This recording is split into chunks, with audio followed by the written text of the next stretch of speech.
very young age, my two favorite subjects were geography and history.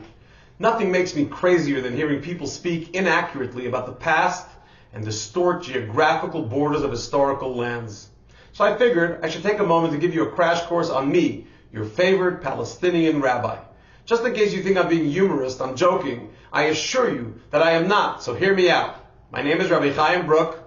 I live in Bozeman, Montana, but I was born at Mount Sinai Hospital in New York. I grew up in Brooklyn and spent 3 years studying in yeshiva, high school and rabbinical school in Israel, or Palestine, or the Ottoman Empire, or forget it. It has so many names going back all the way to Canaan, but no matter its name, it was the place of the Jews, where Abraham and Sarah dwelled. So did Isaac and Rebekah, Jacob and Leah, Rachel, Benjamin, Joshua, Samson, Judah the Maccabee, Rabbi Judah the Prince, Rabbi Yochanan ben Zakkai, Rabbi Akiva, Nachmanides, the Arizal, Rabbi Yosef Karo, and yes, my grandparents.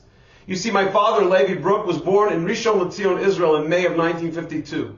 And though he came to the United States in 1971, most of his family stayed back in their ancestral homeland.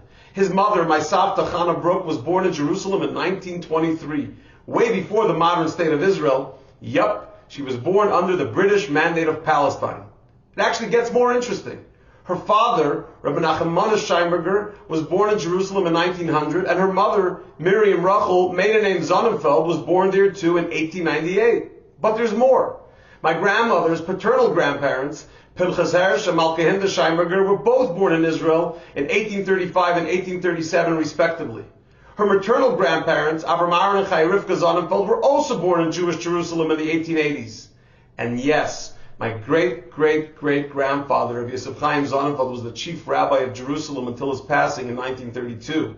And my other great-great-great-grandfather of Akiva Yosef Schlesinger purchased many lands in Israel and helped revitalize many Jewish towns and villages in the late 1800s. My grandparents lived through the 1929 massacre in Hebron, when in August of that year, incited by their mufti, Arabs in Hebron murdered over 100 Jews, men, women, and children. And this was almost 20 years before the modern state of Israel. They just hated Jews, no state necessary. Oh, and by the way, my grandfather, Rabbi Nachmanish, along with the Rachman Strifka Rebbe, were stabbed by an Arab in Jerusalem in the early 1900s. And though my grandfather survived, sadly, the Rachman Strifka Rebbe didn't. This was not because of the IDF or occupation or any other lies being spewed, because at that time, the land was controlled by the British and there was no IDF. So, my friends, if Palestinians are those who lived under the British Mandate of Palestine, I guess I'm a Palestinian. A Palestinian Jew whose family has suffered immensely from the terror of Islamic terrorism and still does to this very day. I stand with the right of return. We have about 1,000 or more descendants who are refugees of the Scheinberger family all across the globe. We want our homes back. We want UNRWA to arrange new homes so we can go back to our ancestral land in Jerusalem, Hebron, and all over the British Mandate of Palestine. No, I'm not joking. I'm tired of hearing the pathetic ignorance being spewed about ethnic cleansing and apartheid. I'm sick of the lies about genocide and baby killing. I'm tired of the radical leftists like Cornel West and Rashida Tlaib inciting and brainwashing students who stand with Hamas. I'm disgusted by the radical right like Tucker Carlson and Candace Owens who are playing word games and refuse to take a clear stand with the good people of the world against the evil Nazis.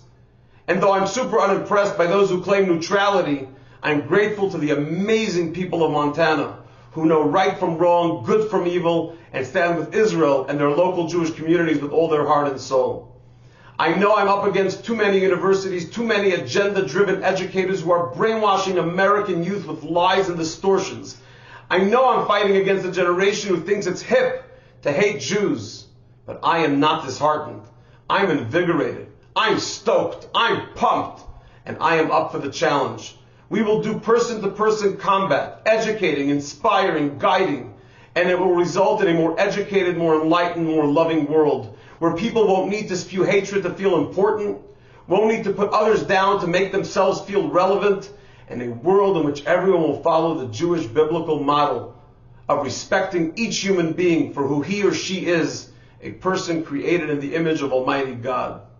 From the river to the sea, Jews will be around for all eternity.